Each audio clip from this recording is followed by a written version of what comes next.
Hello everyone, welcome you all in my YouTube channel. Today मैं jam 2018 का question number 24 ODE से जो question था उसको मैं सॉल्व करने जा रहा हूँ। इसको कैसे सॉल्व करते हैं उसका प्रॉपर अप्रोच हम लोग देखेंगे, ठीक है। जितना पॉसिबिलिटीज हो सकते हैं। ये आंसर आपको 2 मिनट का सॉल्यूशन नहीं है। ऑब्वियसली इधर आपके लिए ट्रिक्स मिलेगा, आपको प्रॉपर कैसे अप्रोच करना है क्वेश्चन को उसके बारे में कॉन्सेप्ट तो मिलेगा। बट वीडियो देख के लगेगा ये बहुत लेंदी कुछ है, बट इसके अंदर आपको थ्योरेटिकल कॉन्सेप्ट मिलेगा, ठीक है। चलो देखते हैं ये क्वेश्चन को कैसे अप्रोच करें।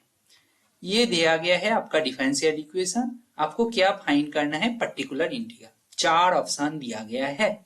नाउ आपको तो कॉम्प्लीमेंटरी फंक्शन फाइंड करना ही नहीं है। अच्छा, इसको मैं कैसे लिख सकता हूं, जैसे हम लोग लिखते हैं d² plus 3d plus 2y equal to e power x. इसको मैं, अच्छा एक बात पहले ही सुन लीजिए, आप पर्टिकुलर इंटीग्रल कैसे फाइंड करोगे। जैसे पर्टिकुलर इंटीग्रल को लिखोगे e power x by d² plus 3d plus 2। But e power x जो फंक्शन है उसके लिए तो आपके पास ज्यादा कोई फॉर्मूला है नहीं, मतलब आप लोग फॉर्मूला पढ़े नहीं हो। तो आसान कब होगा, अब जब जनरल अप्रोच से जाओगे। ये ऐसे एक्चुअली बेसिकली कैसे वो फॉर्मूलाज वगैरह आया है, दैट मेथड से अप्रोच करोगे तो आपके लिए बहुत आसान है। देखिए मेरा एक अप्रोच है, इसको आप फॉलो कीजिए। इसको मैं फैक्टराइज कर लेता हूं। डी प्लस क्या होगा, डी प्लस क्या होगा आपका d+2 फैक्टराइज करने से, एंड d+1 होगा, राइट। तो बहुत ही, ये तो बच्चों का काम है, कर दिया। नाउ सब्स्टिट्यूशन मेथड फॉलो करने जा रहा हूं।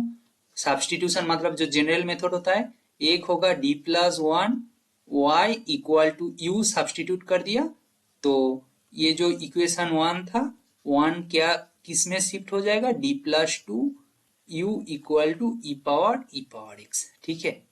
केस 2 क्या है, ये केस 1 था आपका, ये केस 2 क्या है, suppose d+2 y equal to u put किया, देन 1 इक्वेशन क्या हो जाएगा आपका, d+1 u equal to e power x, ठीक है ना। नाउ इन दिस मेथड से अप्लाई करोगे तो जनरल सॉल्यूशन हम लोग सीधे लिख सकते हैं ना, u into integrating factor equal to integration e power x into integrating factor dx। हाँ, नाउ इंटीग्रेटिंग फैक्टर क्या है, इंटीग्रेटिंग फैक्टर क्या है, 2dx है कि नहीं, तो e⁻2x। नाउ क्या हो जाएगा, e into e⁻2x equal to integration e⁻2x dx। इसको सॉल्व करना डिफिकल्ट है कि नहीं, मतलब इसको सॉल्व करना डिफिकल्ट है कि नहीं, ये डिफिकल्ट है। तो आप जब दो पॉसिबिलिटी है, केस 1 से जाओगे तो आप तो एग्जाम हॉल में उतना करोगे नहीं, एकदम डायरेक्टली जनरल सॉल्यूशन लिखोगे, इसको लिखोगे।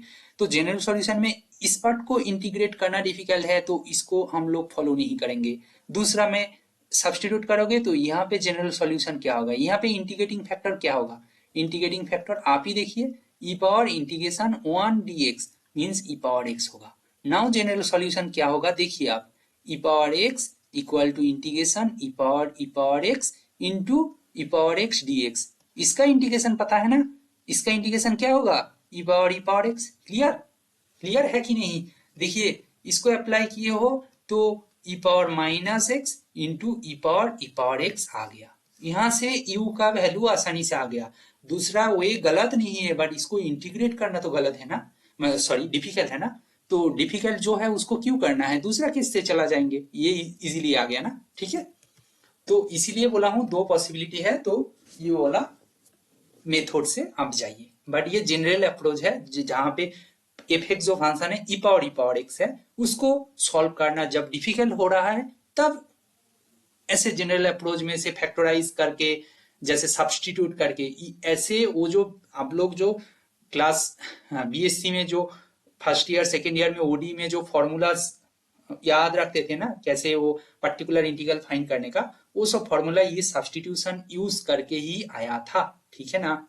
ठीक है। नाउ अच्छा, आपके पास ये तो आ गया, ठीक है। नाउ ये u आ गया, बट क्या है ना, d+2y इक्वल टू आपके पास था e पावर, क्या था, e power x into e⁻⁻x, क्योंकि ये तो u था ना, यही तो u था। तो इसको अभी सॉल्व करते हैं। इसका इंटीग्रेटिंग फैक्टर क्या होगा ना, e⁻2x, कोई तो प्रॉब्लम नहीं है ना, ऐसे ही जो पता है। तो जनरल सॉल्यूशन क्या होगा, सीधे सीधे बैठाएंगे हम लोग, y into integrating factor equal to क्या है, e⁻x e⁻⁻x इंटू क्या है, इंटीग्रेटिंग फैक्टर, एकदम सीधे में लिख रहा हूँ, ये इंटीग्रेटिंग फैक्टर है, ठीक है ना। और ये भी इंटीग्रेटिंग फैक्टर है, हम लोग जैसे जनरल सॉल्यूशन लिखते हैं। हाँ, और एक चीज बोल रहा हूँ, यहाँ पे हम लोग एक कांस्टेंट लिखते थे, ये जो कांस्टेंट कोई भी एक, बट इधर नहीं लिख रहा है, व्हाई, क्यों नहीं लिख रहा है, बिकॉज वी नीड ओनली, क्या नीड है हमें, पर्टिकुलर इंटीग्रल नीड है, कॉम्प्लीमेंटरी फंक्शन के बारे में कुछ पूछा ही नहीं गया, तो इसको लेके हम लोग क्या ही करेंगे। कांस्टेंट के साथ जो आया है, आर्बिटरी कांस्टेंट के साथ, उसको क्या बोलते हैं, कॉम्प्लीमेंटरी फंक्शन का पार्ट हो जाएगा ना। बट मुझे थोड़ी ना वो चाहिए, पर्टिकुलर इंटीग्रल चाहिए, इंटू dx। अच्छा, ये जो डी, ये इंटीग्रेशन साइन है, ठीक है ना। तो y into e⁻2x equal to आपका आ गया e⁻x इंटू e⁻x dx। इधर भी इसीलिए कांस्टेंट नहीं लिख रहा हूं, ठीक है ना, पर्टिकुलर इंटीग्रल चाहिए। तो इसका वैल्यू क्या हो जाएगा, e⁻x आ जाएगा। तो हमारे पास y क्या आ गया, e⁻−2x e⁻x, यही तो हमारा पर्टिकुलर इंटीग्रल है। इसको मैं y p लिख देता हूं, क्योंकि आपको पता ही है मैं पर्टिकुलर इंटीग्रल फाइंड कर रहा हूं, इसीलिए वो कांस्टेंट टर्म को नहीं ले रहा हूं, ठीक है ना। ये पर्टिकुलर इंटीग्रल आपका आ गया, यही आपका आंसर है। ये आंसर कौन सा ऑप्शन में दिया गया है, आई थिंक कौन सा, हाँ, आपको बी ऑप्शन में ये ऑप्शन, ये आंसर को दिया गया है।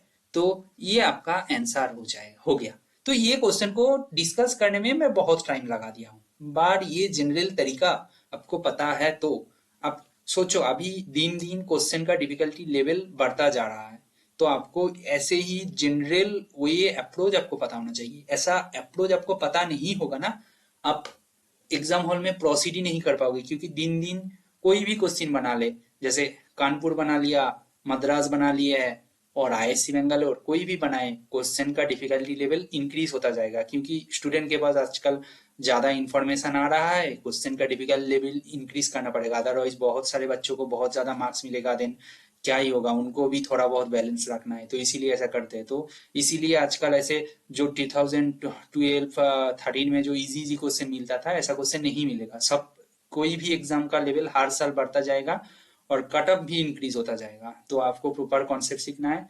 तो ये वीडियो आपको बहुत अच्छा लगे, और उसके साथ साथ में कुछ रियलिटी, मेरा जो इतना दिनों का मैं, मेरा जो एक्सपीरियंस है, तो उसको भी मैं शेयर करते जाऊंगा। और ये वीडियो का मतलब, ये क्वेश्चन का सॉल्यूशन आपको बहुत अच्छा लगे, तो प्लीज फॉलो कीजिए, और क्वेश्चन का सॉल्यूशन पाने के लिए, और please like share and subscribe my channel. Thank you.